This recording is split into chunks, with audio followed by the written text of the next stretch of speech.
Geliefdes, goeie môre van my kant, Frik Weideman en Shabbat Shalom. Ek groet jou op hierdie besondere, afgesonderde dag in die wonderbare naam van ons meester Yeshua HaMashiach. Mense, hy is ons verlosser, hy is ons saligmaker en die Messias wat weer gaan kom. Baie dankie dat jy vanmôre ingeskakel is by hierdie Shabbat uitsending van Menorah Tabernakel. En wat 'n voorreg om vanoggend weer met jou te kan sit rondom die woord en dat ons vandag kan hoor wat die Gees aan die gemeente gaan sê. Maar mense, voor ek enigstens voortgaan, kom ek en jy lees die woord, en as jy jou woord het vanoggend, dan maak jy vir my oop by die boek van Psalm. Psalm hoofstuk 15, en vanoggend seën ek jou met hierdie besondere woord, en dan gaan ek en jy saam bid. Ek het vanoggend my skouerkleed aan. Toe Dawid in sy donkerste uur was, nadat sy vrou en sy kinders ontvoer was hy in sy donkerste uur, en hy het geweet dat die volk is ongelukkig. En wat Dawid toe doen, hy gaan in sy binnekamer, hy trek die skouerkleed aan. En toe hy aantrek, toe gaan hy op sy knie, en hy buig sy aangesig na die aarde toe, en hy hef sy hande op, en hy sê, Abba, Skepper God van hemel en aarde, ek roep U aan in my benoudheid. My vrou, my kinders, my kamele, alles is gesteel. Wat staan my te doen? Moet ek die vyand agterna sit en my familie gaan haal en hulle beskerm en terugbring na 'n veilige plek? Wat moet ek doen? Of moet ek dit net los? En terwyl hy in aanbidding is, verskyn die lewende God aan Dawid. Ja, Dawid het hierdie fantastiese verhouding gehad. En Vader sê vir hom, Dawid, sit agterna, jy sal geluk. Ek het vandag my skouerkleed aan. Dis vandag Shabbat. Ek wil jou vandag bedien met die woord van Skepper God. Ek wil vandag my hart op die tafel sit. Ek wil transparant wees met die lewende God, die heilige van Israel. Ek wil nie vandag praat oor mense se disfunksionele optrede soos drankmisbruik en buiteegtelike verhouding nie. Dit gaan oor die mens. Ek wil vandag praat oor wie is die lewende God. Wie is Yahweh, die Almagtige? Wie is Yeshua, Messia, die gesalfde? Ek wil oor hom praat, en ek wil die volk leer oor wie hy is. Ek dink hy's moeg vir selfhaat, en ek dink hy's moeg vir verwerping, en ek dink hy's moeg vir narcisme, en ons leer die mense nie, wie is Yahweh die Almagtige nie. En vanoggend, dis my boodskap wat ek aan jou gaan bring. My tema is, Yeshua, Messia die gesalfde, waarsku. Hy gee vandag die finale teken. 'n Teken wat sê, daar gaan 'n oomblik aanbreek, wanneer dit te laat is. En dis hoekom ek vanoggend saam met jou wil bid. Ek wil myself verootmoedig voor die aangesig van Yahweh die Almagtige, soos wat Dawid gedoen het, wil ek dit vanoggend doen. En ek nooi jou om saam met my te bid, en ek nooi jou vandag om jou skouerkleed te gaan aantrek, om te sê, Abba, hier is ek. Abba, rig my, Abba, stig my, ooreenkomstig U plan en U wil vir my lewe. Ek is baie bly jy is vanoggend ingeskakel. Want hierdie boodskap gaan heel waarskynlik nie vir almal wees nie. Maar omdat jy ingeskakel is, en omdat jy tyd uitsit op hierdie dag, Jesaja 58 vers 13 en 14, sal die aangesig van die lewende God op jou kom skyn met sy Shekinah glory light, en hy sal jou verlig. En ek wil vandag vir jou vra om saam met my te bid, en ons gaan saam bid op hierdie Shabbat, hierdie afgesonderde, hierdie heilige dag, wat vir Vader so belangrik is. As jy my nie wil glo nie, asseblief gaan lees in jou eie woord, Levitikus hoofstuk 23, vers 1, 2 en 3, dan sal jy sien, dat hierdie afspraak wat hy met ons het op 'n weeklikse basis, is nie in die wêreld nie, maar dis vir hom belangrik. Dis nie Joods nie, dis vir hom belangrik. Dis nie Suid-Afrikaans nie, dis vir hom belangrik. Dis nie Messiaans nie, dis vir hom belangrik. Dat ek en jy in sy teenwoordigheid sal inkom. Ek het 'n tikkie bewoe vanoggend in my gees, en die rede daarvoor is dat ek sien mense is verlore. En as ek bewoor raak, dan vra ek sommer nou om verskoning, maar ek gaan vandag met jou praat oor 'n oomblik van te laat. Te laat, ons het te laat wakker geskrik. Dis soos iemand wat tot sterwe gekom het en ek wou dit nog gesê het en ek wou dit nog gedoen het. Ek wou nog vrygespreek het. Ek wou nog gevra het vir vergifnis en nou is hy of sy dood. Ek wens ek kan die horlosie terugdraai. Dit is wat baie mense gaan sê. Ek wens ek kan die horlosie terugdraai. Ek het my skouerkleed aan. Ek het my woord. En ek wil jou vanoggend nooi om saam met my te lees en saam met my te bid voor ek met hierdie diens gaan begin. En ek wil my lippe vanoggend aanraak dat my lippe gesalf sal wees. Dat die oordenkinge van my hart by my lippe sal uitspoel. Dat daar nie by my enigstens 2 fonteine sal wees vandag nie, maar dat dit 1 fontein, 'n welgevalle offer voor die aangesig van die lewende God. Halleluja. Halleluja. Terwyl ek met jou praat, en terwyl ek hier sit en ek is besig met jou en ek is besig met Vader, ervaar ek sy teenwoordigheid. Ek ervaar dit. En dankie dat jy vanoggend ingeskakel is. Lees saam met my Psalm hoofstuk 15. En die opskrif in my 33 vertaling is: Wie mag vertoef in u tent, o Jahwe die Almagtige? 'n Psalm van Dawid. Jahwe, wie mag vertoef in u tent? Vraagteken. Wie mag woon op u heilige berg? Vraagteken. Hy wat opreg wandel en geregtigheid doen, is die antwoord. Ek gaan hom weer vir jou lees. Hy wat opreg wandel en geregtigheid doen, en wat met sy hart die waarheid spreek, wat nie rondgaan met laster op sy tong nie, sy vriend geen kwaad doen en geen smaadrede uitspreek teen sy naaste nie. Met ander woorde, ons kinder nie en ons praat nie kwaad nie. In wie se oë die verworpene veragtelik is, maar hy eer die wat Jahwe die Almagtige vrees. Al het hy gesweer tot sy skande, hy verander nie.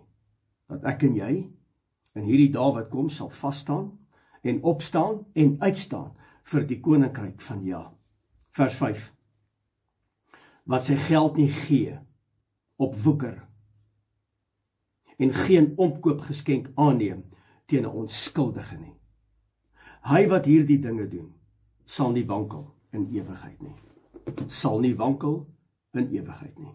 Dis wat die woord van Skepper God vandag vir my en vir jou kom sê. Ek wil jou graag nooi vanoggend, ek het my skouerkleed aan, om sommer net saam met my te bid. En ek nooi jou vanoggend om, as jy kan, sommer op jou knieë te gaan. Jy kan sommer op jou aangesig lê.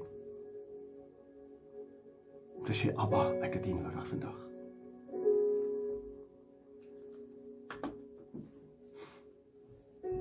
Abba, U is die God van Abraham, Isak en Jakob. U is die Heilige van Israel. U is Skepper God van hemel en aarde. Abba, U is die een wat was, die een wat is en die een wat weer sal kom. En ek kom vandag voor U aangesig en ek kom bely en verklaar op hierdie Shabbat dat U is ons God. U is Elohim. U is heilig. U is soewerein.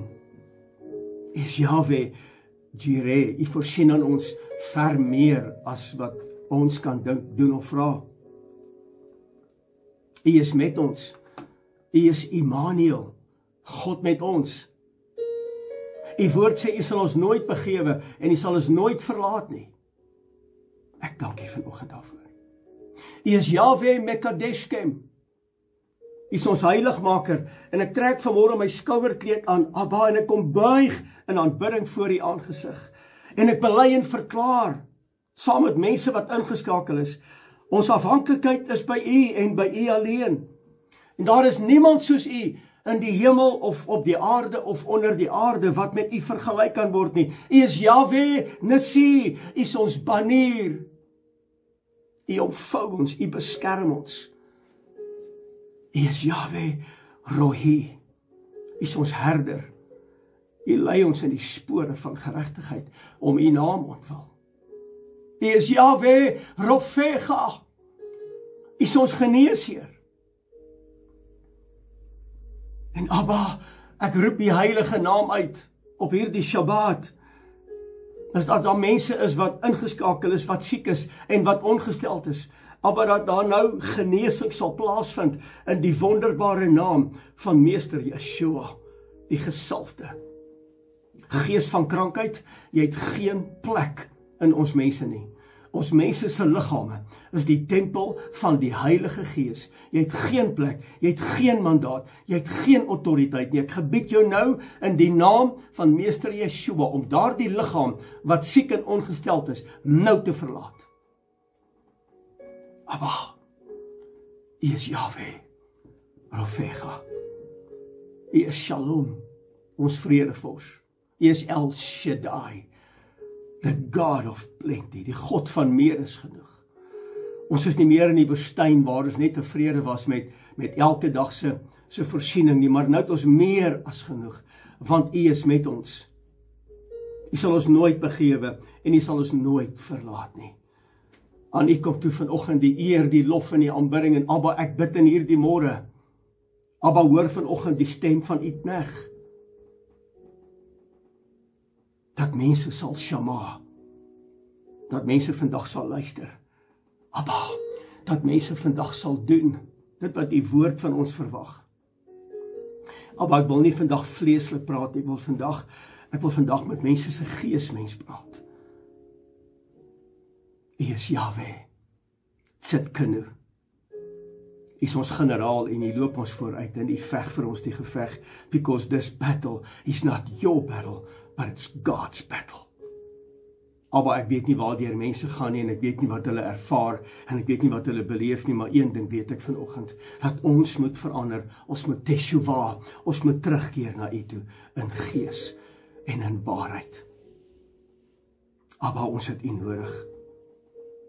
Ek bid vanoggend, Abba, U woord, Jesaja 54 vers 17, elke wapen wat teen ons mense gesmee word, elke wapen wat teen my, Frik en Ameland, Menorah Tabernakel gesmee word, elke persoon wat vanmôre ingeskakel is, Abba, wat deel is van Menorah Tabernakel en hulle wat nog nie deel is nie, Abba, elke wapen wat teen ons gesmee word, sal nie slaag nie. Ek wil vanmôre my hande ophef as 'n teken van ons afhanklikheid is by U, want U is die bron van alle bestaan, U is die bron van ons lewe.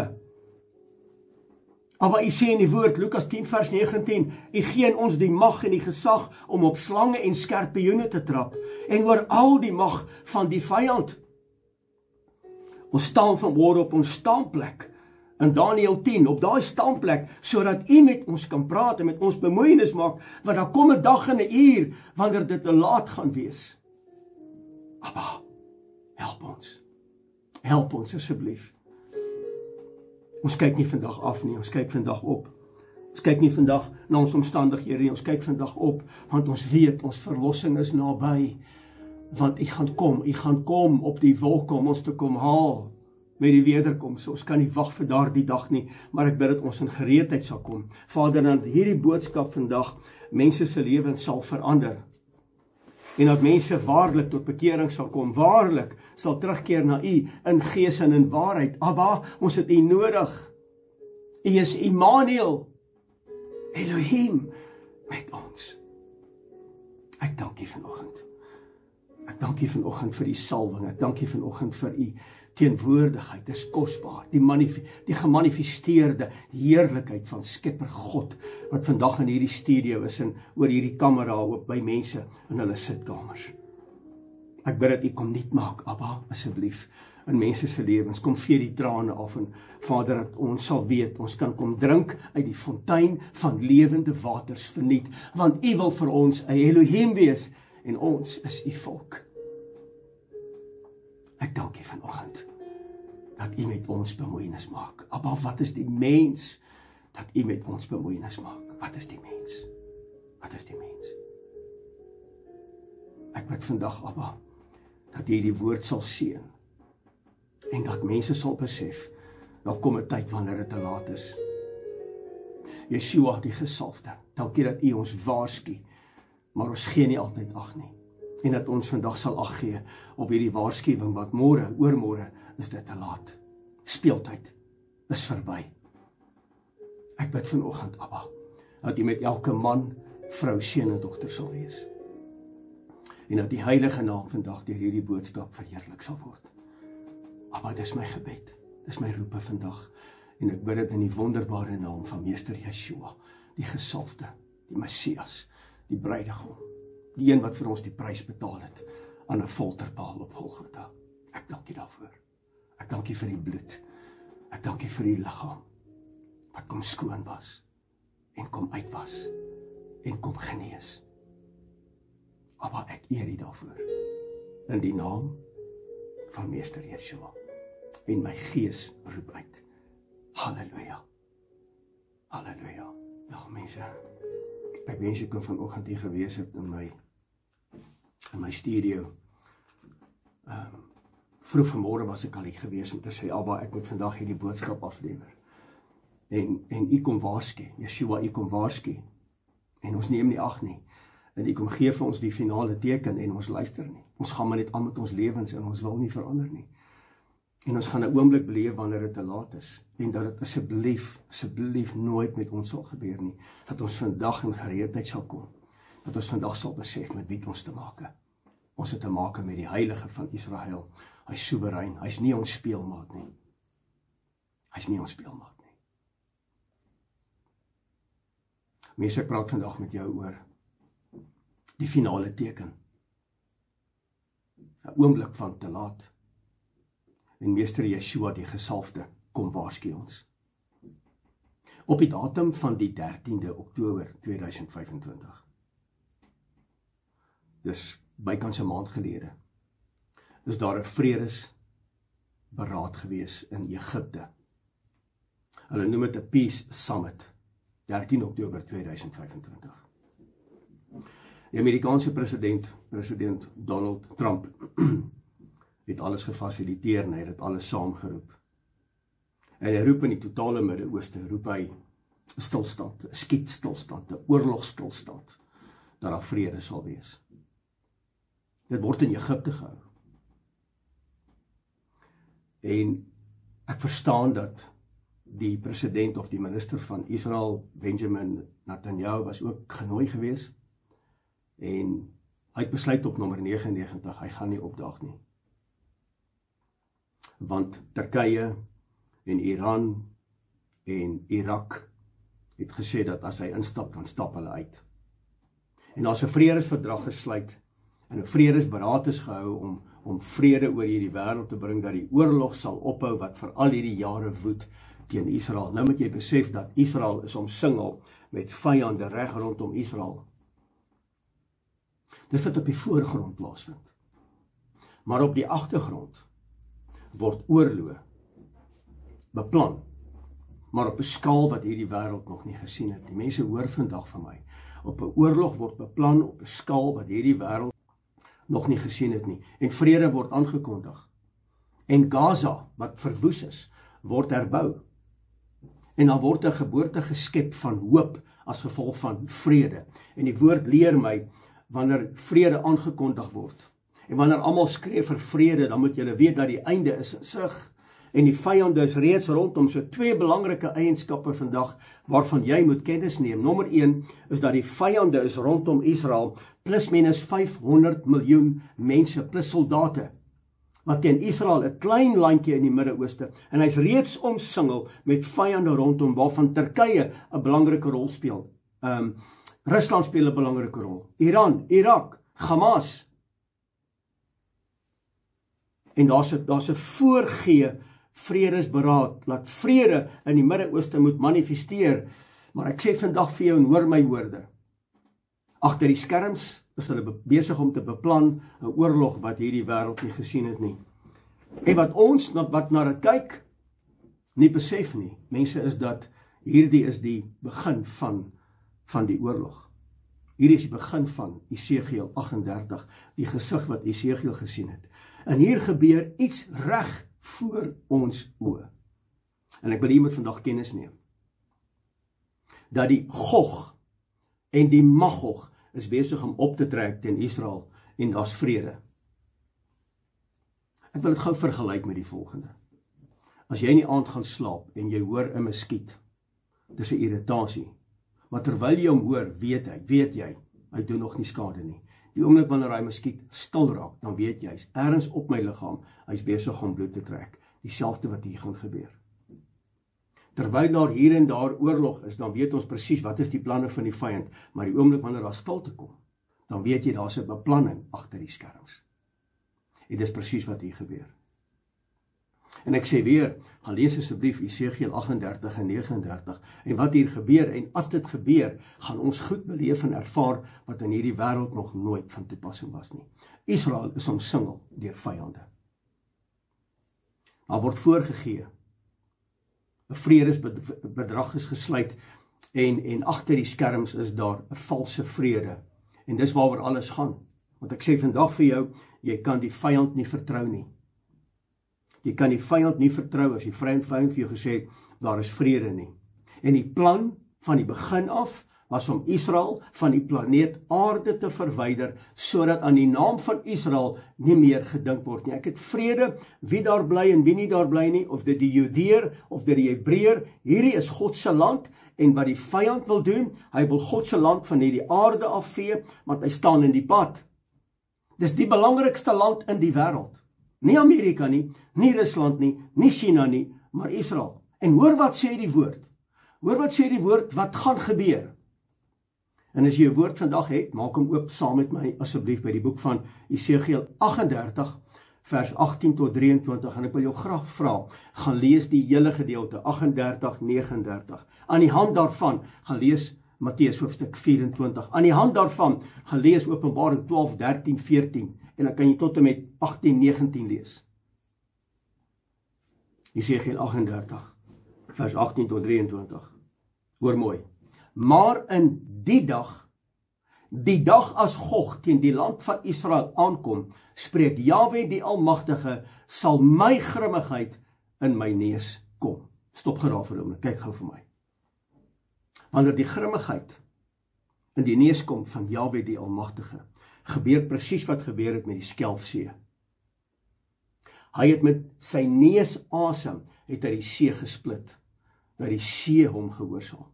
Hoor wat gebeur hier. Hy sê, ja, in my ywer spreek ek, in die vuur van my grimmigheid. Mense, ek wil nooit die vyand wees nie. Waarlik, in die dag sal daar 'n groot aardbewing wees, wat die land van Israel, in die land van Israel, sodat van my aangesig af weg sal bewe, hoor mooi, die visse van die see, die voëls van die hemel, en die wilde diere van die veld, en al die gedierte wat op die grond kruip, sal wegbeweeg van my, en al die mense wat op die aarde is, en die berge sal omver gegooi word, en die kranse ineenstort, en al die mure van die aarde sal val. Vers 21. En ek sal die swaard oproep teen hom, na al my berge, spreek Jahwe die Almagtige.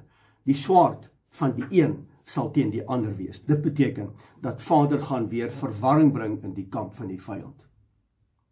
Ek wil gou daar stop. As jy in die aand gaan slaap, dan bid jy, Vader, slaan die vyand wat by my huis wil inbreek met blindheid. Bring verwarring in die kamp van die vyand. As daar iets teen jou kom, met die helse magte teen jou lewe geprojekteer, dan bid jy hierdie gebed, Vader, dat daar verwarring sal kom in die kamp van die vyand, dat die vyand mekaar sal uitwis, sodat in hierdie huis, hier waar ek woon, hier waar ek bly, my en my familie, dat daar eenheid sal wees. Die oomblik wanneer die vyand verwarring inbring in ons land, in my huis, in my gesin, in my familie, verwoes ons mekaar. Ons verwoes mekaar. Vers 22. En ek sal met hom in die gereg gaan deur pes en deur bloed. En oorstromende stortreën wat hierdie wêreld nog nie gesien het nie. So 'n paar maande gelede het daar 'n stortreën oor China plaasgevind. Mense, jy kan nie glo die skade wat aangerig is nie. Ons het hierdie nog nie gesien nie. As die woord praat van oorstromende stortreën, hoor mooi, en haalstene. haalstene van vuur en swavel op hom laat reën en op sy leers en op baie volke wat saam met hom is jy nie vanmôre dankbaar, jy's in die kant van Jahwe die Almagtige nie. Maak seker jy bly daar. Vers 23. So sal ek my dan as groot en as heilig laat ken. Kan ek gou vir jou sê, Amerika gaan nie 'n rol kan speel nie. Glad nie. Want Amerika gaan deurkom as 'n tipe van 'n verlosser, om weer Israel te beskerm en weer dit te doen. Israel is in die moeilikheid en dit gaan nie by magte wees van Amerika om te kan kom help nie, want die lewende God, die heilige van Israel, gaan ingryp in hierdie oorlog. Vers 23, so sal ek my dan as groot en as heilig laat ken en myself bekend maak voor die oë van baie nasies en hulle sal weet dat ek Jahwe die Almagtige is. Halleluja. Mense, ons gaan hierdie goed sien in ons leeftyd. Jy moet dit vandag weet. Jesegiel 39 vers 12. Hoe het gebeur hier? En in die huis van Israel sal hulle begrawe om die land te reinig 7 maande lank. 7 maande lank. Onthou jy toe die 3 nasies teen Josafat gekom het in die tydperk van Juda? Toe gaan Josafat na die tempel en hy trek die skouerkleed aan en hy roep die aangesig van Jahwe die Almagtige en hy sê, Vader, het u nie gesê, 1 Konings hoofstuk 8, het u nie gesê, as die vyand kom en die spes op die land en die sprinkane vreet kaal, as ons deur moeilike tye gaan, het u nie gesê, ons kom na u woonplek, u vaste woonplek op hierdie aarde, en wanneer ons hande uitbrei na u wat in die hemel woon, dat u ons genadig sal wees, teen hierdie vyand, en aan ons die uitkoms gee, oor hierdie pragtige gebed, help! Help! Wanneer laas het jy uitgeskree, help!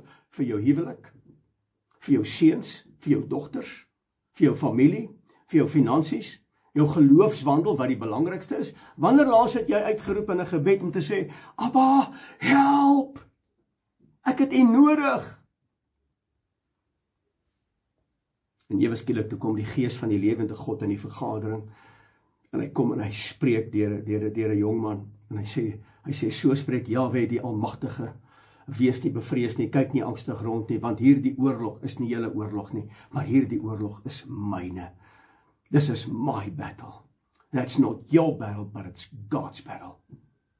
In die tydperk van Josafat, 3 weermagte.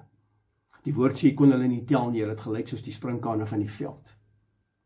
En die oomblik toe die lewende God intree en hy sê vir die volk, sing hierdie lied, Praise Yahweh, for his mercy endureth forever.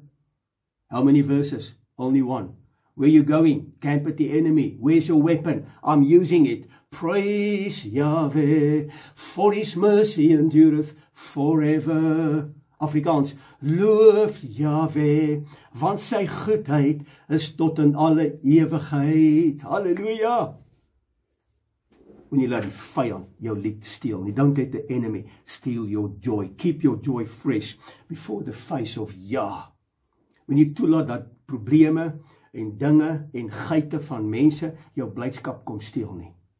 Maintain your song and keep your joy fresh before Yah. En Vader, hy bring verwarring in daai kamp. Gaan lees dit asseblief in die boek van Kronieke. En hy bring verwarring in die kamp van die vyand, en toe hierdie paar sangers om die draai kom, toe lê die vyand uitgemergel, hulle is verwoes, hulle het mekaar doodgemaak, en dis presies wat hier gaan gebeur in die laaste dae. Dit neem hulle 3 dae, net om die ringe en die oorbelle en die neusringe af te haal. 3 dae, die woord sê hierso, 7 maande lank gaan hulle net liggame begrawe. Moenie teen die lewende God kom nie. Stop met jou rebellie. Stop om in opstand te kom. Stop om te vra, hoekom het ek Shabbat? Stop om te vra, waarom? Luister, wees soos 'n kind, gehoorsaam aan die lewende God. Hierdie is 'n skaal van verwoesting. En nou kom Meester Yeshua, nou wil ek jy moet asseblief oplet. Hy sê, daar kom 'n tyd, wanneer dit te laat is. Daar kom 'n tyd wanneer dit te laat is. Hoor mooi. Baie mense gaan my nou uithaal. Te laat om te bid. Te laat om te teshuwa. Ja, maar frik, wat van die ou wat in die folterpaal gehang het? Hoor mooi. Te laat om te bid. Te laat om te teshuwa. En meester Yeshua vertel in detail wanneer dit gaan gebeur. Hy gaan vir ons 'n teken gee, 'n finale teken in sy woord, 'n finale teken wanneer dit te laat gaan wees. 'n Plek van geen omkeer. 'n Oomblik van te laat. En mense dink ons kan aangaan. Ek kan met my lewe maak net wat ek wil. Jy kan nie, want jy behoort aan hom. Die woord sê duidelik in 1 Korintiërs hoofstuk 6 vers 19. Hy sê, weet julle nie dat julle behoort nie aan julle self nie. 'n Plek van geen omkeer. Te laat. Te laat. Mense weet dit nie. Nommer 1, skryf neer. Misleiding wat verblindheid veroorsaak. En dis tans aan die gebeur. Ek huil in my hande as ek die boodskappe kry oor wat mense met my praat, oor hulle sienswyse rondom die woord en die interpretasie van die woord. Mense, hoor my vandag asseblief, jy kan nie die woord lees vanuit 'n westerlike gedagtelyn nie. Jy moet die woord lees vanuit 'n messiaanse oogpunt. Met ander woorde, wat is die betekenis vanuit 'n Israel perspektief, vanuit 'n messiaanse perspektief? Hoekom messiaans? Want ons verwag die Messias. En die Messias is in die woord. Nommer 1, ek wil dit weer beklemtoon. En ek staan en ek val by my stelling. Yeshua kom waarsku ons en hy sê, julle gaan op 'n plek kom waar julle nie kan omkeer nie. Julle gaan op 'n plek kom wanneer dit 'n te laat oomblik is.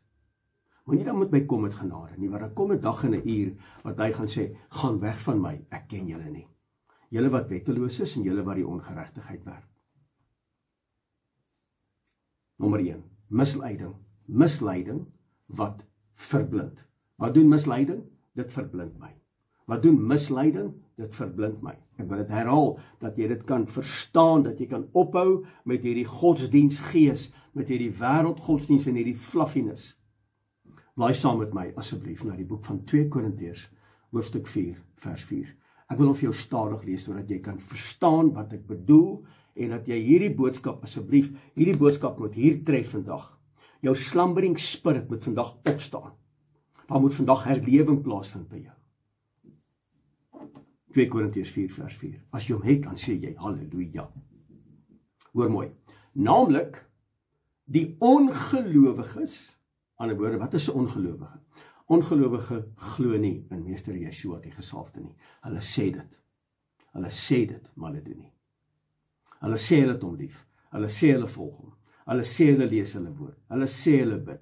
Hulle sê hulle gaan kerk toe. Maar hulle verander nie. Hulle gaan kerk toe buitendien op Songod aanbidding, wat op die eerste dag is. Hulle herdenk die feeste van hierdie wêreld, waarvan Kersfees en Halloween deel is van dit. Hulle doen dit, maar hulle sê hulle is lief vir hom. Hoor wat gebeur.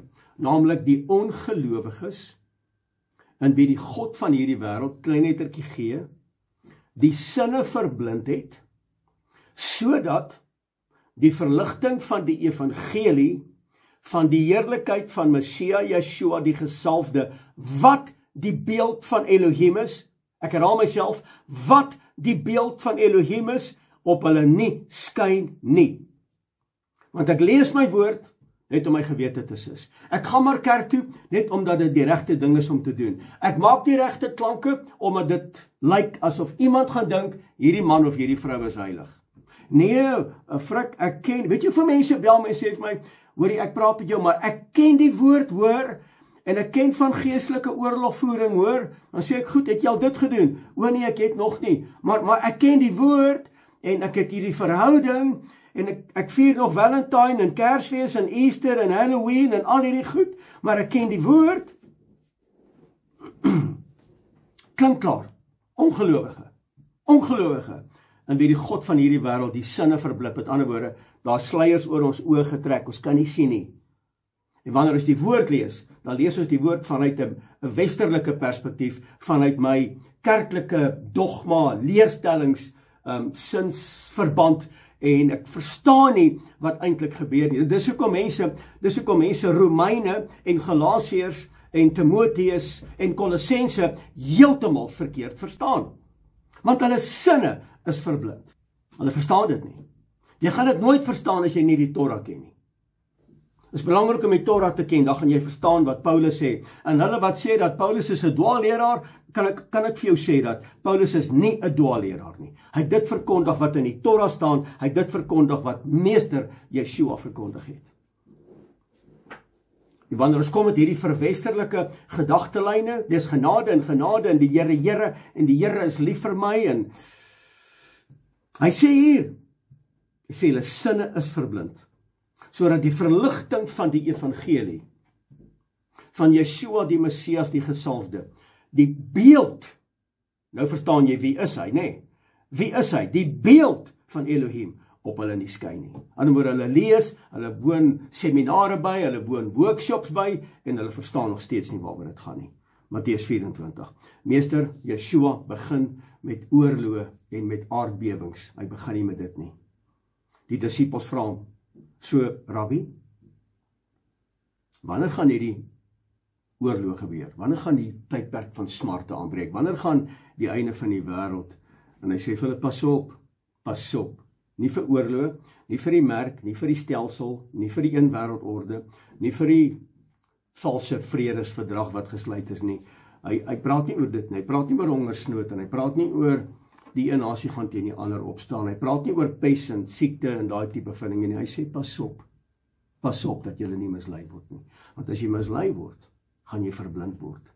En as jy verblind is, gaan jy nie verstaan wat is die waarheid en wat is die leuen nie. En nou gaan meeste mense agter die leuen aanloop, want mense hou van die leuen. Vertel jy 'n mooi getuienis. Vertel jy 'n goeie storie van iemand, dan sterf dit net daar.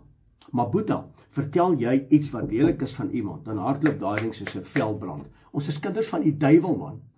Van die duiwel. En ons wil hierdie heiliges wees. Ons is nie. Meester Yeshua sê, hy sê, julle vader is die duiwel, want julle skinder, julle hoer, julle remoer, julle praat kwaad, julle haat mekaar, julle loop met bitterheid rond, julle sien nie die lig oor die ander een skyn nie, dit gaan nie oor julle, dit gaan oor groot pratery en trots en hoogmoed en ek het gearriveer en dit gaan oor die genot van hierdie wêreld en nie die genot van God nie, maar ek lees my Bybel en ek woon die kerkdienste by en ek bring my tiende en al hierdie goeders, jy's 'n kind van die duiwel. Dis wat die woord sê. 'n kind van die ware Elohim, die ware meester Yeshua, wat die weg en die waarheid en die lewe is, tree anders op. Met ander woorde, hier kom sê hy, hoekom begin dit hier met misleiding? Want die kerke mislei ons. Vir 1700 jaar is ons geïnfiltreer met die Rooms-Katolieke simbole en kerk en doop en manier van dienshou. Ons is betrokke met vrymesselary in ons gemeentes.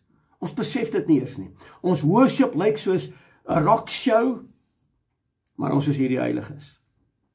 Waarom begin hy met, pas op dat julle nie mislei word nie? Hoekom praat hy nie dadelik oor die antichrist nie? Hoekom praat hy nie dadelik oor hierdie vredesverdrag wat nou gesluit was, wanneer almal skree vir vrede, moet jy weet die vrede gaan van julle af wegvlug nie? Hoekom praat hy nie oor dit nie? Hier is die antwoord. Skryf dit neer. Hier is die antwoord. Want misleiding is die poort, the gateway. Misleiding is die poort na die oordeel. Omdat jy die waarheid nie lief gehad het nie. Kan ek dit gou weer vir jou sê? In my hart is seer as ek dit sê, en ek raak opgewonde, en ek is jammer as ek opgewonde raak, maar ek kry die boodskap, en ek kry die oproep, en ek kry die gevegte, wat mense met my veg oor, die uitlatings van hulle pastoor en hulle dominees. Want misleiding is die poort na die oordeel. Hoor gaan mooi, as die duiwel jou kan mislei, gaan die duiwel jou verwoes. En jy moet die keuse maak. Ek kan nie die keuse vir jou maak nie. Jou pa en jou ma kan nie die keuse vir jou maak nie. Jou dominee en jou pastoor wat jy so aanhang kan nie die keuse vir jou maak nie. Ek het dit gesê in 'n paar weke terug, toe sê ek dit in 'n boodskap. Ons beskou ons dominees en pastore en priesters. Dis hoekom ek net 'n frikkie is. Ek leer by jou, jy leer by my, so leer ons saam. Maar nee, my dominee het so gesê. My pastoor, ek sê maar, dis nie wat die woord sê nie, ja maar my pastoor. Ek sê wel, nou plaas jy 'n mens bokant die woord, vervloek is jy, wat 'n mens woordplaas is die woord, dis wat die woord van God my sê. So, as die duiwel jou kan mislei, gaan hy jou verwoes. En ons het blind geraak vir die waarheid.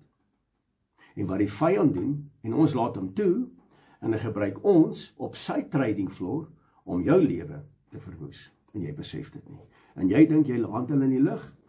Jy dink jy die lig in jou, want jy lees jou woord en jy bid en alles. En ek sê nie almal nie. As jy vandag wandel in die blindheid vir die waarheid, dan word jy reguit gelei deur die duiwel na die verdoemenis. En mense dink, hulle wandel in die lig. En nou moet jy kennis neem. Meester Yeshua ken die grootste gevaar. Hy ken die grootste gevaar van ons lewenswandel. Hy weet presies wat is dit. Dis kom hy nie begin het met oorloë en die merk van die anti-kris en ongeregtigheid en die oorloë en die nasie wat teen mekaar opstaan nie. Hy het dit nie begin nie. Hy ken die grootste gevaar, hoor mooi, gevaar in ons lewenswandel. Hy weet presies wat dit is. En wat is dit? Dit is die misleiding. Wat is misleiding? Dis 'n interne valse oortuiging.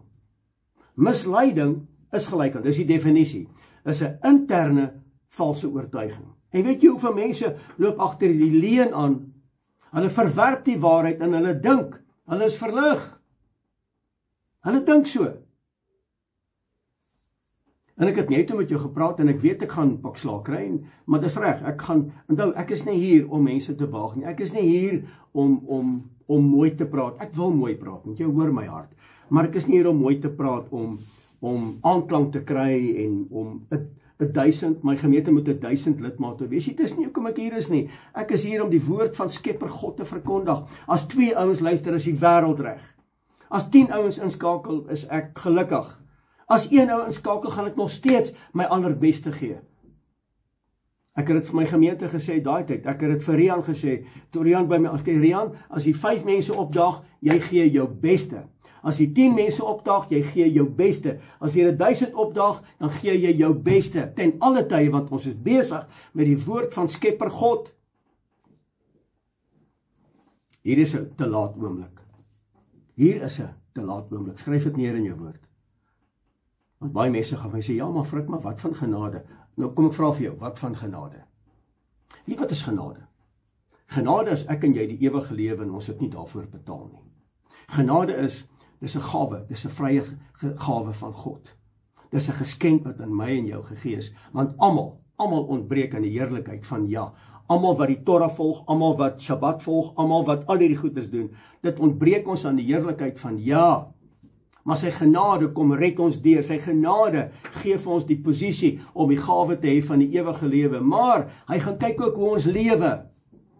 Ek wandel in Shabbat, ek wandel in sy gebooie, omdat ek hom lief het vir dit wat hy vir my gedoen het.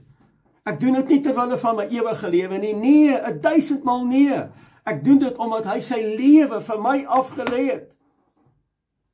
En ek wil my lewe af hê deur die doopwater om gelykvormig saam met hom te sterwe en gelykvormig saam met hom op te wek uit die watergraf uit, sodat sy heilige naam in en deur my hierdie tabernakel verheerlik kan word. Hier is 'n te laat oomblik, wanneer jy nie meer kan ontsnap van die leuen nie, want jy weet nie meer wat is reg en wat is verkeerd nie. Wanneer die leuen en die misleiding permanent geword het in jou innerlike wese, dan is dit te laat. Al sien so 'n persoon die waarheid, hulle snap dit nie, hulle bly in die leuen. Ja, maar my pastoor, ja, maar my dominee, maar wat van dit en wat van dit? 1000 vrae. Dis 'n te laat oomblik. En hier word 'n te laat beskryf in die woord. Blaai saam met my na die Nuwe Testament, in die boek van 2 Tessalonisense, hoofstuk 2, vers 10 tot 12. Hoor wat gebeur hier. Hierdie is 'n te laat oomblik. En dit gaan met baie mense gebeur. En as jy vandag na my luister, en jy besef dat jy is op daai oomblik van amper te laat, dan kan jy nou nog teshuwa. Maar dan moet jy doodseker maak. Jy moet seker maak, jy kan ontsnap van die leuen. Mense, ek moes gaan unlearn het wat ek geleer het op college. Ek moes dit unlearn. Nommer 2. Wanneer die leuen en die misleiding permanent geword het, moet jy kennis neem. Dis jou taak. Dis jou taak om daai leuen eenkant te sit en jou terug te gaan na die woord om te kyk, maar wat is die waarheid? Wat gebeur in die waarheid? Wat verwag Meester Yeshua die gesalfde van my?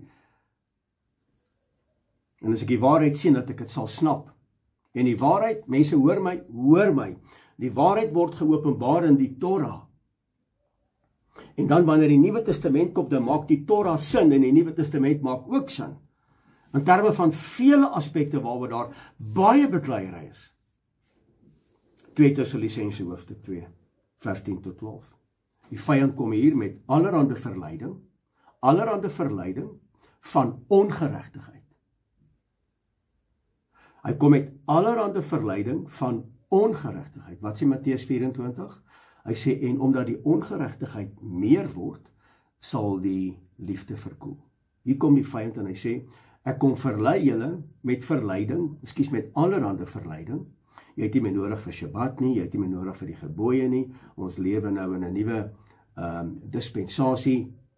Ons is Nuwe Testamentiese Christene. Jy het nie meer nodig om die Ou Testament te lees nie, jy het nie meer nodig om dit te doen nie. Jy kan maar varkvleis eet, jy kan maar suip, jy kan hoer, jy kan remoer. Ag, jy kan maak wat jy wil, jy kan rook, jy kan wipe, jy kan allerlei goeders doen, moet dit net nie oordoen nie. Kom net Sondag terug en ons bid vir jou en jy is weer okay. Jy hou maar aan met jou goedjies. Nee, jy moet stop in die naam van Meester Yeshua. Hou op droog maak. As jy goed doen wat jou liggaam benadeel, wat jou huwelik benadeel, wat jou menswees, wat die verhouding skade veroorsaak met jou en Vader Jahwe, die Almagtige, dan moet jy daarmee stop. En nou kom die vyand met allerlei verleiding van ongeregtigheid. Ongeregtigheid beteken ongehoorsaamheid aan Vader se instruksies, verordeninge en gebooie. En die wat verlore gaan, kan jy sien, met allerlei verleiding van ongeregtigheid en die wat verlore gaan. Nie die wat gered is nie, nie die wat die waarheid lief het nie, nie die wat gelowig is nie, omdat, hier kom die rede, omdat hulle die liefde tot die waarheid nie aangeneem het, om gered te word nie. Hulle verwerp die waarheid, maar my dominee en my pastoor en my prediker het dit gesê. En daarom, hier kom dit nou, hier is dit te laat, en daarom sal Elohim hulle die krag van die dwaling stuur, om die leuen te glo. Dan gaan jy met daai mense begin praat en hulle gaan vir jou sê, man, moenie met my praat oor Kersfees nie. Kersfees is die geboorte van Jesus. Moenie met my praat oor Kersfees nie. Ek kom jare met Kersfees. Wil jy nou vir my sê, na 70 jaar moet ek verander? Ja, jy moet verander. Dis wat dit is. En daarom sal Elohim hulle die krag van die dwaling stuur, om die leuen te glo. Vers 12. Sodat almal geoordeel kan word. Almal geoordeel, nie beoordeel nie, geoordeel kan word, wat die waarheid nie geglo het nie, maar behaag gehad het in ongeregtigheid. Wat is ongeregtigheid? Om Vader se wette te verwerp, sy Shabbatte te verwerp, om op die eerste dag van die week jou dienste te doen, dis die afgod Zeus wat vereer word. Mense gaan kyk na die geskiedenis, 321 jaar na Meester Yeshua het Konstantin afgekondig, hy sê, hier is die eerste dag, die afgod Zeus moet verheerlik word. That is the Lord's day. Gaan kyk, man, die katholieke kerk, nou is mooi mense in die katholieke kerk, het het self erken, hulle het gesê, eintlik is daar nie 'n eerste dag nie. Daar's 'n 7de dag. En dis Shabbat. Hulle het dit erken. Konstantin het dit 'n wet gemaak om op die eerste dag. Sodat almal geoordeel kan word wat die waarheid nie geglo het nie, maar behaag gehad het in die ongeregtigheid. Met ander woorde, hoor nou baie mooi asseblief. Hierdie mense is oorgegee aan hulle eie keuses. Wat nou bel iemand my sê vir my, hoorie Frik, wat moet ek nou nog doen? Ek vertel hierdie mense van die Torah, ek vertel hierdie mense van Kersfees, ek vertel hulle van die 7 afsprake wat Vader met ons het in terme van sy feeste. Ek vertel hulle al hierdie goed. Hulle het 'n glas oog. Hulle verstaan nie, hulle sê, jammer, dis 'n sekte, dis 'n kult. Ek is jammer, ek gaan dit nie glo nie. Hierdie mense is oorgegee aan hulle eie keuses. Elohim stuur die krag van die leuen as 'n oordeel, nou al, as bevestiging van hulle eie keuses wat hulle gemaak het. Hoor mooi, kan hulle nie ontvlug nie. Hulle kan nie ontvlug nie. Hulle is in dieselfde posisie as wat Farao was. Hulle kan nie ontvlug nie. Dit is 'n te laat oomblik. Dit is 'n te laat oomblik. Dalk moet jy hierdie boodskap vir 'n paar mense stuur, wat hulle kan verstaan. Nie omdat dit ek is nie. Mense haal my die equation uit. Dis nie 'n frikkie nie. Hierdie is die woord van Skepper God. Hulle kan nie ontvlug nie, want Elohim, die heilige van Israel, het die krag van die leuen in hulle ingestuur. Mense, jy wil nie weet wat dit is nie, hoor. Jy het geen idee met wie het ons te maak nie. Hulle dan, as gevolg van hulle keuse, as gevolg van die feit dat hulle die waarheid nie lief gehad het nie, hulle wil in die leuen bly, hulle wil met hulle ou genade dispensasie, ek is 'n Nuwe Testamentiese Christen, hulle wil daarom weer, hulle sal die anti-kris volg. Hulle gaan jou oorgee, hulle gaan jou verklap, hulle gaan jou laat doodmaak, hulle sal die merk aanvaar, hulle doen dit nou. Gaan jy na jou dominee of jou pastoor toe en sê, hoor hierso, wat van die feeste in hierdie kerk? Wat van Shabbat? Wat van die 7de dag? Hulle gaan jou nek lus. Hulle gaan dit nou al doen. Hulle sal die dier aanbid, hulle gaan die anti-kris volg, hulle gaan die merk aanvaar, want hulle verleiding is permanent. Want Elohim het die krag van die dwaal in hulle gestuur. Hulle is verblind deur die misleiding. Hulle noem waarheid leuns en leuns die waarheid. En dis waar ons nou is. In Jesaja 5:20 kom bevestig dit. Hy sê, wee hulle wat sleg goed noem en goed sleg. Want die duisternis lig maak en die lig duisternis, wat bitter soet maak en soet bitter. Wee hulle. En nou kom die volgende stap. Iets gebeur met jou hart. As jy so glo en jy in die leuen geglo en jy wil nie die waarheid lief hê nie en jy wandel in ongeregtigheid en dit wat verkeerd was, man tot man verhouding is nou goedgekeur, is aanvaarbaar in die kerk. Wat 'n klomp nonsens. Vrou tot vrou verhouding, man, die wat het Vader gedoen. Hy het eintlik net vir die mense gesê, alright, ek gee jou oor in jou eie hartstogte. Maak jy nou wat jy wil. En wat ervaar ons? Sodom en Gomorra. Presies wat Sodom en Gomorra het gebeur nou in Suid-Afrika en die 33.000 kerke. Ons was veronderstel om 'n geredde volk te wees. Hartseer? Ons is nie. Nou gebeur iets met jou. Nommer 1, jou hart verhard. Jou hart verhard, en dis presies wat meester Yeshua gewaarsku het. Hy het gesê, pas op. Nou het jou hart verhard vanweë ongeregtigheid en wetteloosheid. Want jy het verleiding toegelaat, jy het in die leuen begin glo, jy het dit wat sleg was, goed gemaak, en dit wat goed was, het jy sleg gemaak. Nou is ons harte verhard. En nou kom Matteus 24 vers 12 en hy sê, en omdat die ongeregtigheid vermeerder word, sal die liefde van die meeste mense verkoel. Ek sien dit, ek ervaar dit, ek beleef dit. Met ander woorde, wetteloosheid, as ek Vader se woord verwerp in terme van Eksodus 20, ongeregtigheid is in die orde van die dag, sal daar afkoeling wees van liefde. Nommer 1 teenoor die woord, nommer 2 teenoor die teenwoordigheid van Jahwe die Almagtige. Ek wil nie meer in sy teenwoordigheid kom nie, ek staan nie belang nie. Dan raak ek, omdat ek nie meer liefde vir hom het nie, verkoel my liefde teenoor my medemens. Ek sal jou vloek, ek sal jou skel, ek sal vir jou skinder praat, ek is bitter teenoor jou, ek sal jou nie vergewe nie. Dis wat gebeur. Met ander woorde, totale verwerping van Jahwe die Almagtige se woord en autoriteit. Totale verwerping. Dit gebeur wanneer ongeregtigheid normaal geword het tussen ons. En as ek rondom my kyk in Suid-Afrika en ook in Namibië en oor hierdie ganse wêreld, dan sien ek dat ongeregtigheid het normaal geword. Dis 'n konstante teenwoordigheid van boosheid. Rebellie teen die woord van Jahwe die Almagtige.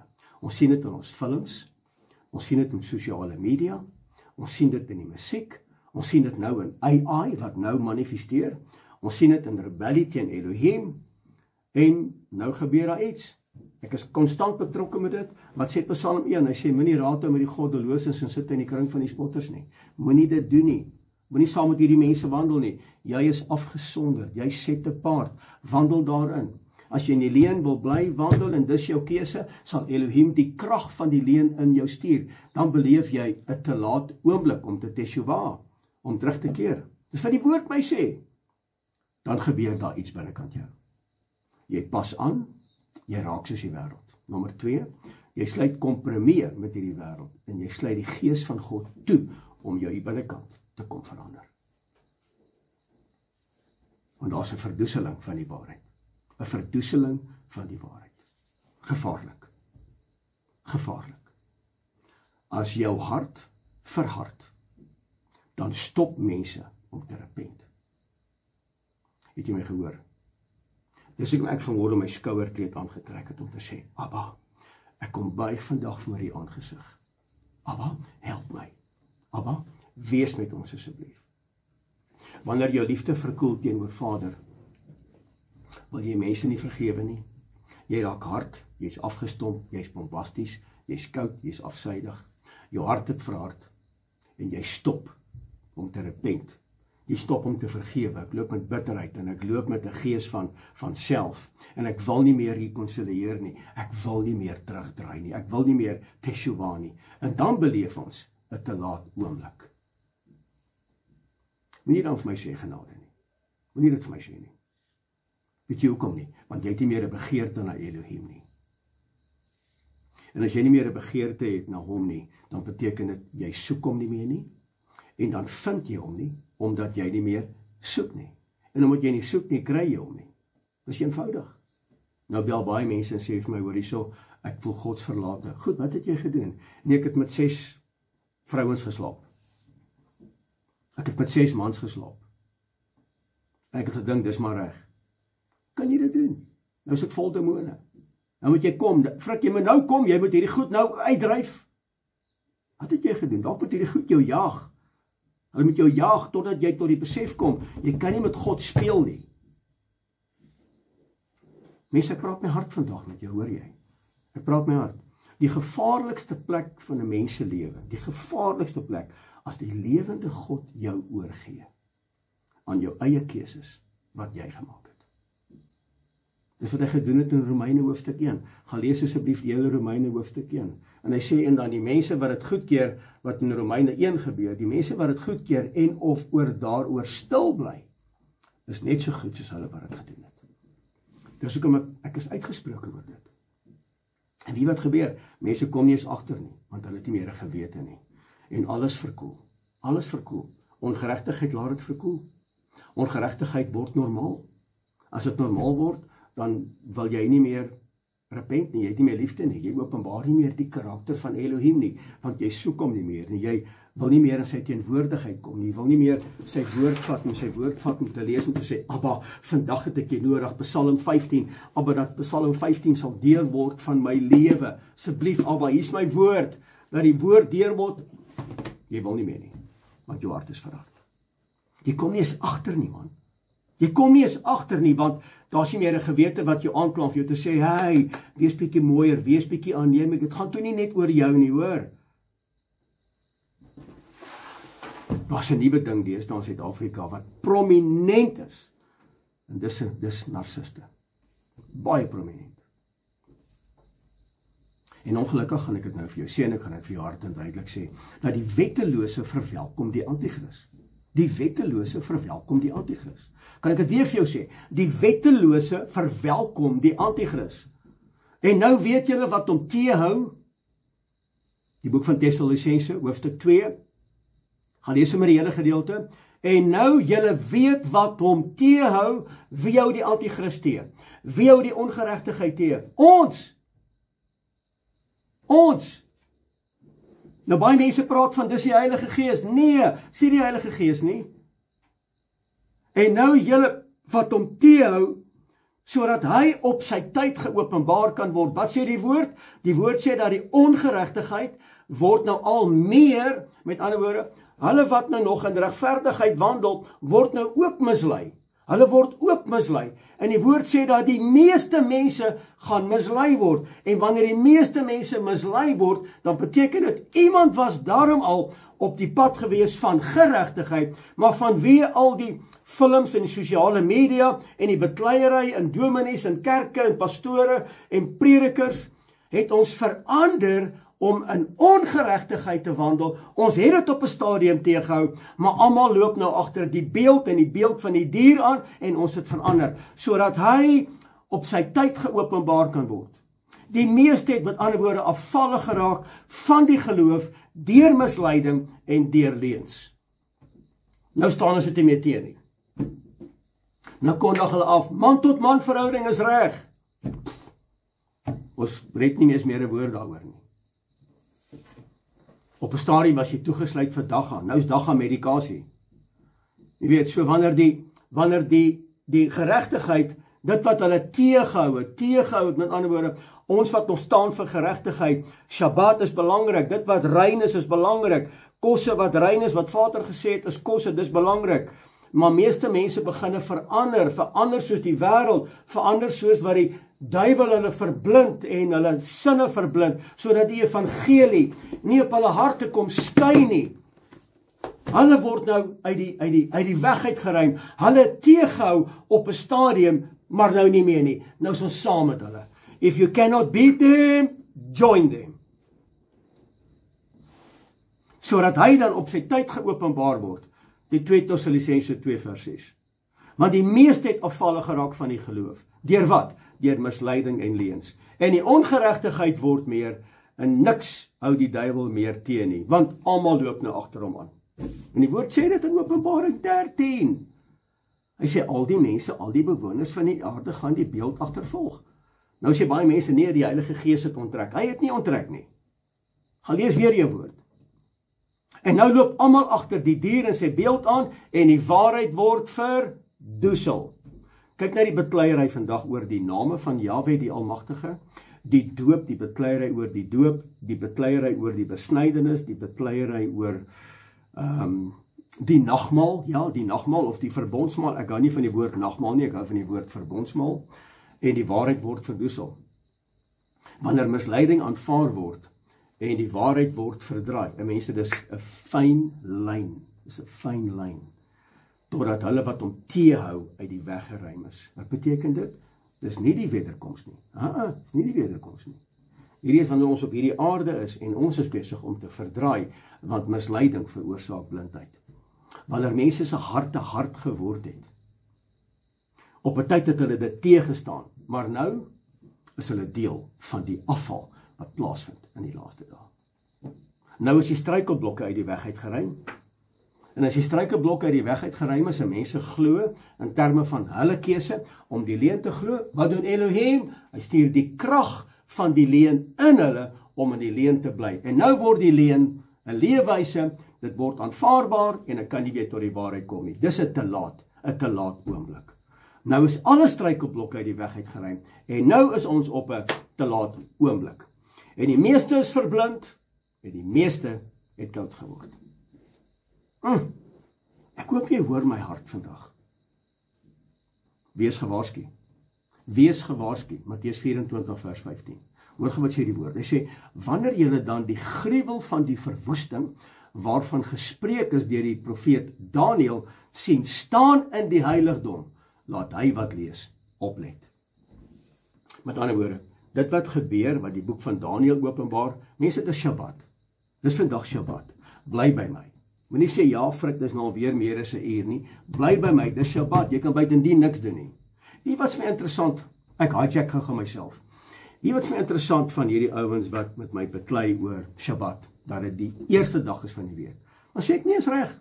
Kom en sê jy is reg. Gaan kerk toe op 'n Sondag, gaan luister na die prediker op 'n Sondag. As jy daar klaar is, dan ry jy huis toe. Jy ry nie Pick n Pay toe nie, jy ry nie Spar toe nie, jy gaan gooi nie diesel in jou kar nie, jy gaan was nie jou kar nie, jy gaan neem nie sportdeel nie, jy gaan huis toe en jy gaan spandeer tyd met die woord van God.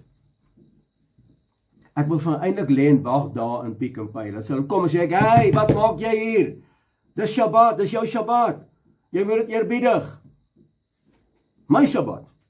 Ek is by my huis. Ek is in die teenwoordigheid van ja. Ek spandeer tyd op die plaas, ons bedien ons mense op die plaas, ons kom in die synagoge, en ons spandeer tyd, en ons bedien ons mense. Wees gewaarsku, let op. Wanneer julle dan die gruwel van verwoesting sien ons dit? Absoluut. Waarvan gespreek is deur die profeet Daniël, hy wat staan in die heiligdom, laat hy wat lees dit oplet. En hier word verwys na die profeet van Daniël, met ander woorde, hy sien die antichrist kom in die heilige plek. Hy kom in die heilige plek. En mense, hierdie is baie kritiek. Hy sê, let op, kom ek lees vir jou. Daniël 9:27. Hoor wat sê die woord. Hy sê, en hy sal 1 week lank, 13 Oktober 2025, 'n Peace Summit, gedryf deur president Donald Trump, en hy sal vir 1 week lank met baie 'n sterk verbond sluit. En gedurende die helfte van die week sal hy 'n slagoffer en 'n spysoffer laat ophou. En op die vleuels van die gruwels sal daar 'n verwoester wees, en wel tot aan die einde, en wat vasbesluit is, sal oor wat woes is, uitgestort word. En hierdie vredesverdrag sal verbreek word in 42 maande. Och mense, ek het genoeg tyd met jou gehad om met jou te praat oor die menorah en die betekenis van die menorah in terme van die numeriese waarde 42. Och, ek kan met jou praat. Ek gaan nie vandag genoeg tyd hê nie. So wat sal gebeur? Wat gebeur die volgende? Wat gebeur die volgende wat Daniël gesien het en wat Matteus 24 vers 15 vir ons sê? Wat gebeur? Hy sê wanneer die antichrist in die heiligdom inkom. Die mense, die ding is tweerlei. Hy's tweerlei. Ek en jy is die tempel van Heilige Gees. Ons is die tempel wat nie met mense hande gemaak is nie. Ons is die tempel. Wie is in beheer van jou tempel? Is dit die duiwel? Is dit Pharmakia? Of is dit die woord van God en die inspraak van sy Ruach HaKodesh? Wie is in beheer van jou tempel? Kan ek vandag vir jou sê, die oorgrote meerderheid mense in hulle tempels is Jahwe die Almagtige onttroon en die duiwel het plek ingeneem. Frik, hoe kan jy dit sê? Kom sit in my kantoor vir 'n maand en antwoord jy my boodskappe. Dan antwoord jy die oproepe. Dan praat ek en jy oor 'n maand weer 'n keer. Kom doen dit. Ek challenge jou. Hoor wat sê 2 Tessalonisense hoofstuk 2 vers 3 tot 4. Laai saam met my. En as jy met dit sê jy halleluja. Hier kom hy sê, laat niemand julle op enige manier mislei nie. Want eers moet die afval kom. Met ander woorde, die afval beteken misleiding bring verblindheid. Met ander woorde, mense maak die keuse, ek stap weg van die woord af, ek stap nou in ongeregtigheid, ek wil nie meer in geregtigheid wandel nie. Dit wat hom teehou is nou die weg uitgeruim. Laat niemand julle op enige manier mislei nie, want eers moet die afval kom en die mens van sonde word geopenbaar, die seun van die verderf. Vers 4. Die teestander wat hom verhef bo al wat Elohim genoem word, 'n voorwerp van aanbidding. Nou word hy in hierdie tempel aanbid. Nee, ek hou vas in my bitterheid, ek hou vas in my selfhaat, ek hou vas in my vrees, ek hou vas in my verwerping, ek hou vas in my skuldgevoel en ek weet nie hoekom my lewe so lyk nie. So omdat jy vashou aan die leuen. En die teestander bring homself as God in jou. En nou as jy moeg en jy's uitgeput en jy gaan sien 'n dokter, hy sê, hoorie, hier's vir jou pilletjie, drink dit en oor 2 maande raak dit kronies en jy raak afhanklik van chemiese goed. En die chemiese God regeer ons lewens. En die teestander wat hom verhef, bo al wat Elohim geword het, 'n voorwerp van aanbidding is, sodat hy die tempel van Elohim as God sal sit en voorgee dat hy God is. Dis die een faset. Die tweede faset, hulle gaan inderdaad 'n derde tempel bou. Hulle is nou tans besig in Jerusalem met die planne en alles is in plek om die derde tempel te bou. Inteendeel, die red heifer is ook gereed vir die offer. Alles is gereed om die tempel in Jerusalem is gereed. Die vredesverdrag is gesluit en is ooreengekom op 13 Oktober 2025. En dan stap hy in hierdie tempel in, die antichrist. Maar nou nie onthou, hierdie hele wêreld, dit wat hom teehou, is hy die weg uitgeruim. Nou is almal verlore, almal wandel in ongeregtigheid, die ongeregtigheid vermeerder, die liefde het verkoel. Nou is ons daar. Met ander woorde, ons is besig om in die leuen te glo. Ons is eintlik op 'n te laat oomblik, want die krag van die leuen is in ons ingestuur. En nou stap hierdie ou in, die anti-kris, en hy praat, en hy gaan sit op die tempel, en hy gaan sit op die plek van Elohim in die tempel, en hy praat. Dit kan 'n persoon wees, of dit kan AI wees. So wat gebeur, is nou skrikwekkend. Bly by my, asseblief. So wat nou gebeur, is skrikwekkend. Matteus 24, vers 16 tot 18. Dan moet die wat in Judea is, na die berge vlug. Vinnig. Wie op die dak is, moenie afkom om iets uit sy huis uit weg te neem nie. Jy moet hardloop. Wanneer daai man of AI op daai stoel gaan sit, moet jy in beweging kom. Jy kan nie pak nie. Jy kan nie pak nie. Jy kan nie 'n koffie pak nie. Jy kan nie pak nie. Jy kan nie kinders se doeke pak nie. Jy moet hardloop. Jy moenie afkom om iets uit jou huis uit weg te neem nie, want dan gaan nie tyd wees nie. Is 'n te laat oomblik. En wie op die land is, moenie omdraai om sy klere eers weg te neem nie. Moenie eers jou klere gaan haal nie, jy gaan te laat wees. 'n Dringende ontvlugting, 'n hastige ontvlugting. Want die vyand doen presies wat hy wou gedoen het in Jesaja hoofstuk 14. Presies, kom ek lees dit vir jou. Jesaja hoofstuk 14 vers 13 tot 14. En jy het in jou hart gesê, wie praat hier? Die vyand. Ek wil opklim in die hemel, my troon verhef bo die sterre van Elohim, en sit op die berg van samekoms, in die uithoeke van die noorde. Vers 14. Ek wil klim bo op die hoogtes van die wolke, my gelykstel met die Allerhoogste. Dis presies wat hy vandag gaan doen. Dis presies wat hy reg kry. Hy kry dit reg in hierdie tempel. Hy oorskadu, hy onttroon die lewende God op my hartskamer, in my gedagtelyne. Hy onttroon hom in totaliteit, want ons wandel in ongeregtigheid. Ons is wat hom teëgehou het, is hy die weg uit geruim. Hy die posisie kom inneem. Die bietjie gewete wat ek gehad het, is nou gone. Ek is koud. Ek is ongeregtig. Ek leef in omkoop. Ek leef in absolute afval van geloof.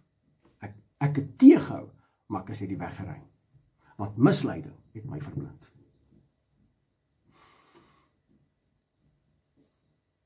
En die vyand kom en hy sê, ek wil klim bo die hoogtes van die wolke, my gelykstel met die Allerhoogste. Dis presies wat hy reg kry. En hy gaan dit reg kry in die Genian tempel, en hy het dit hier alreeds reg gekry, in baie mense se lewens. Hulle wat hom op 'n stadium teëgehou het, if you can't beat them, join them. They've joined the system. Hulle het gejoin om die leuen te glo. Hulle het gejoin om die waarheid nie meer lief te hê nie. Hulle het gejoin, want dis tradisie godsdiens. Dis wêreldmenslike oorleweringe godsdiens. En nou word die toren van Jahwe die Almagtige op hierdie aarde uitgegooi. Sonder genade. Sonder genade. En almal wat deelgeneem het aan hierdie valse aanbidding en wetteloosheid, almal wat deel is van die stelsel, het hulle eie keuse gemaak. Hulle het hulle eie keuse gemaak. Hoor gou mooi, pas op. Hierdie, wat ek nou vir jou gesê het, en almal het deelgeneem in die valse aanbidding en die wetteloosheid, en almal is deel van die stelsel, hulle het hulle eie keuses gemaak. Niemand het vir jou gesê, gestaan in 'n lyn vir 'n inspuiting nie. Niemand, jy het dit gedoen uit jou eie uit. Jy was oningelig en jy het met vrees gewandel, want my volk gaan ten gronde weens sy gebrek aan kennis. En jy het die keuse gemaak. So neem vandag kennis. Die vredeberaad is geteken op 13 Oktober 2025. Merk vandag hierdie woorde. Hier kom goed, mense wat jy in jou lewe nog nie gesien het nie. Tegnologie is in plek om mense op hierdie aarde te beheer. Jy moet dit vandag weet. Die infrastruktuur is deeglik beplan en reg vir totale uitvoering. Jy moet dit vandag weet. Misleiding en afvalligheid is in die orde van die dag. En mense verval in hierdie ongeloof en dis in die orde van die dag. Alles is gereed. Alles is gereed. Miljoene is deel van die stelsel en van die afvalligheid en die ongeregtigheid en dit wat hierdie wêreld kom bied. Die hele wêreld is al klaar deel, vrywilliglik. Jy is nie forceer nie, vrywilliglik. Want misleiding het blindheid veroorsaak. En die merk is hier, Openbaring 13. Die merk is hier. En alles is moontlik. Alles is reeds moontlik. Ek het so rukkie terug op 'n Shabbatdiens, toe sê ek mense, dit is wat kom. Ek het juist my geel hemp aan vandag, sodat die son van geregtigheid kan skyn. Alles is hier, hoor mooi. Jou biomatrix inentings is hier. Jou quantum dot tattoos is hier. Jou binne in jou regterhand, binne in jou voorkop is hier, by wyse van 'n inenting. Neuralink, wat jou gedagtes koppel aan die AI-sisteem. Die digitale ID, die geldstelsel is alles deel van die sisteem. My volk gaan ten gronde weens sy gebrek aan kennis, en omdat julle die waarheid nie lief het nie. Daarom wandel ons in hierdie absolute toestand. Ek wil klaarmaak. Hier is die resultaat. Is 'n oomblik van te laat. Onthou nie die krag van die leuen. Openbaring 14 vers 9 tot 11. Hier is die resultaat. En 'n derde engel het hulle gevolg en met 'n groot stem gesê: as iemand die dier in sy beeld aanbid en die merk op sy voorhoof of op sy hand ontvang, die oorspronklike vertaling sê in sy voorhoof en in sy hand ontvang, sal daardie persoon ook self drink van die wyn, van die grimmigheid van Elohim, wat ongemeng ingeskink is, in die beker van sy toorn. Hy's kwaad, en hy sal gepynig word met vuur en met swavel voor die heilige engele van die Lam. En die rook van hulle pyniging gaan op tot in alle ewigheid, en daar is dag en nag geen rus nie. Hulle wat die dier en sy beeld aanbid, en elkeen wat die merk van sy naam ontvang het. Want misleiding, omdat ek nie lief is vir die waarheid nie, omdat ek my keuse gemaak het, ek wil in ongeregtigheid wandel, ek wil Vader sy Shabbatte, ek wil sy feeste, ek wil sy verordeninge, sy gebooie verwerp, want ek is 'n Nuwe Testamentiese Christen. Dis die uiteinde. Hulle is gereed vir die merk. O nee, hierdie merk is van die Here. Hoekom so verskriklik? Hoekom so verskriklik? Hoekom is dit so erg? Ek bedoel, is daar nie liefde nie? Ja, daar is. Maar jy het die keuse gemaak. Maar hoekom so verskriklik? Is hierdie merk nie maar net tegnologie om te sê, dis veilig en dis beskermend en dis gemaklik nie? Hoekom Openbaring 14 so skrikwekkend, skrikaanjaend? Want hierdie is nie tegnologie nie. Hierdie is aanbidding. Dis die keuse wat jy gemaak het. Jy het die antichrist gekies bo Meester Yeshua die gesalfde. Jy het die antichrist gekies. Jy het die dier gekies as jou God, want jy is in die systeem. En jou identifikasie bepaal en bevestig dat jy so 'n persoon is wat deel is van Satan se koninkryk. Dis so. Elohim bevestig dit aan ons. Hy kom bevestig ons. Hy kom sê vir ons, jy het die keuse gemaak. Elohim bevestig dat hy jou aan jou keuses gaan oorlaat. En hy gaan die krag van die leuen stuur, omdat jy die waarheid nie lief gehad het nie. Ja. Ek wil vandag by jou pleit. Ek het nog baie om te sê, maar ek dink ek is klaar. Ek het nog baie om met jou te praat oor die wêreld. Dis op my hart, man, dis op my hart. En ek wil jou waarsku, want ek is lief vir jou. En as ek hard praat, ek gaan nie om verskoning vra nie. Dis my hart. Ek het vandag my hart met jou gedeel. En ek wil regtig vandag vir jou sê, jy moet die keuse maak. Die merk is nie tegnologie nie, dis aanbidding. As jy die merk vat en jy raak ongeregtig en jy weier Vader se gebooie en jy wandel in die leuns van hierdie wêreld en die ongeregtigheid van hierdie wêreld, en Meester Yeshua sê, hy sê, gaan weg van my julle wetteloses, julle wat die ongeregtigheid werk. Nee, maar frik, dis Joods.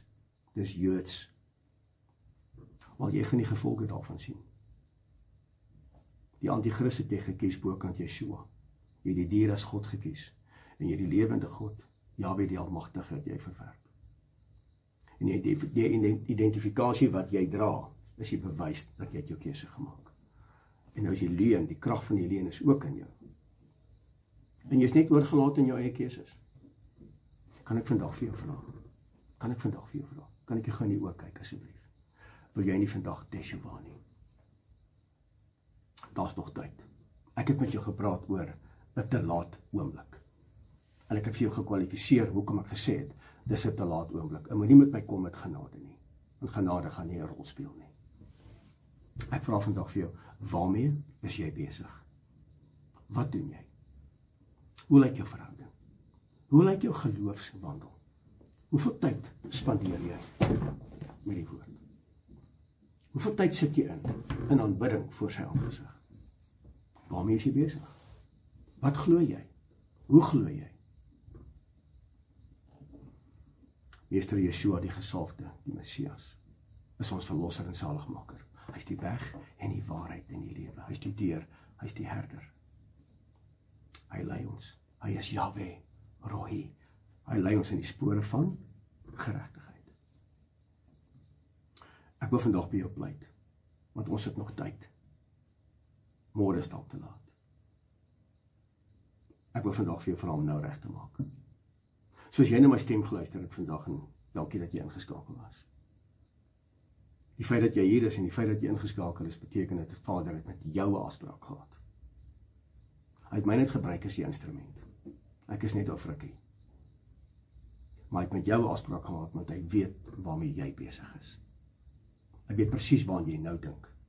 En ek wil nie die ding lang uittrek nie. Ek wil nie emosioneel met jou speel nie. Ek wil net vir jou sê vandag, dit het tyd geword dat ek en jy tot die waarheid kom. Dit het tyd geword dat ek en jy sal teshuva, dat ons sal bekeer van ons verkeerde weë, want tyd is besig om uit te loop. Ons kan nie langer speel nie. Terloops, Jahwe die Almagtige is nie my en jou speelmaat nie. Hy is die Heilige van Israel. As jy by hierdie gebed ingesluit wil wees, wil ek jou vra om op jou voete te staan. As jy wil, kan jy op jou knieë gaan. As jy wil, kan jy op jou aangesig lê. Daar wie jy nou is. Al is jy by 'n groepie mense, al is jy by 'n huisgemeente ingeskakel, kan jy op jou aangesig gaan lê. Moenie worry oor die mense wat die mense gaan sê nie. Wees jy bekommerd oor die lewende God in jou hart raak sien. Kom ek bid saam met jou. Hemelse Vader, Abba, Skepper God van die hemel en die aarde. Abba, ek wil vandag vir u vra dat u ons genadig sal wees, terwyl die tyd hou.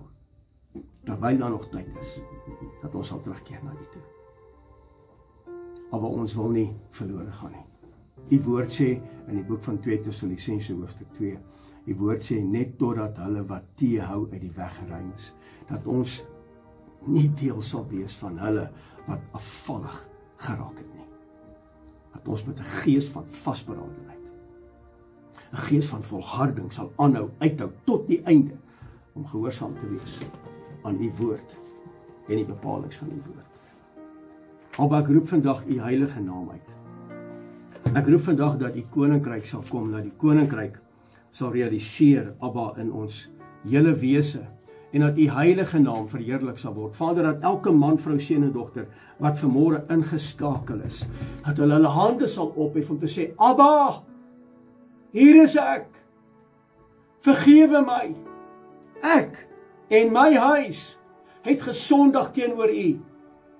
Ons het die gebooie, die sabbatte, het ons nie nagekom nie. Abba, hier is ons. Ons wil in waarheid wandel. Ons wil wandel in dit wat vir u belangrik is. Hier is ek, Itneg. En ek verootmoedig myself voor u aangesig en ek roep u naam uit oor myself, my vrou, my seun, my dogter, my mense om my. Dat ons sal terugkeer na u toe in gees en in waarheid.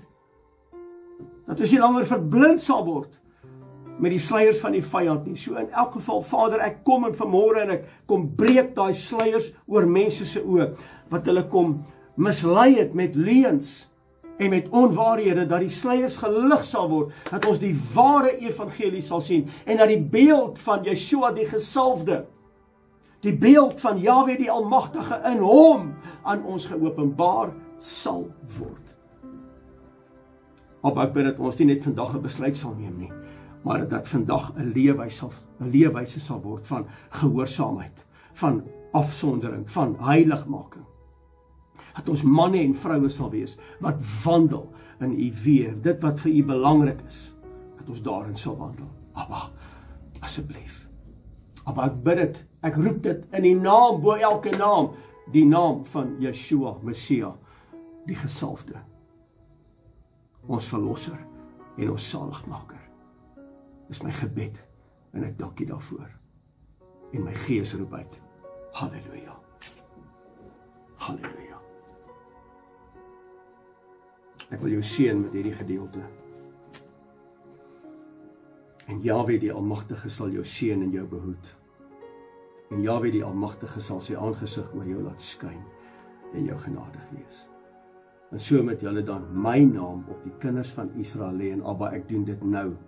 En ek, Jahwe die Almagtige, sal hulle seën.